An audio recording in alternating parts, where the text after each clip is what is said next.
Managing multiple browser setups can be much easier when each one has its own profile. For example, you might want one Opera GX profile for gaming, another for work, and another for personal browsing. Each profile can keep its own bookmarks, extensions, themes, and account settings separate. Instead of opening Opera GX and switching profiles manually every time, you can create a dedicated desktop shortcut for each one. In this video, I'll show you how to create a profile desktop shortcut in Opera GX. Let's get started. First, open Opera GX and switch to the profile you want to create a shortcut for. Once you are inside the correct profile, click the Opera GX logo in the top left corner. Open Settings from the menu, then go to Features, look for Profiles. Click on it to open the Profile Customization section.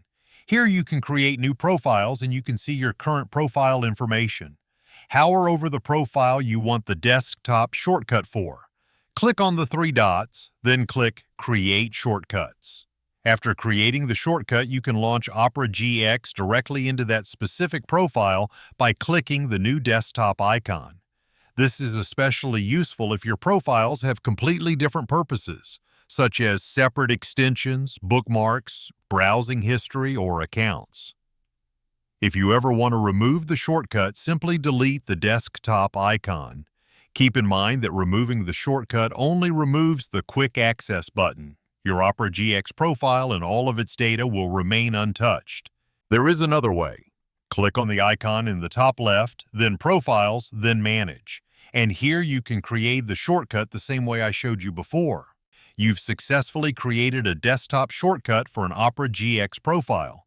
If this tutorial helped you, make sure to leave a like and subscribe for more Opera GX tutorials, browser customization guides, and tech tips. Thanks for watching, and I'll see you in the next video.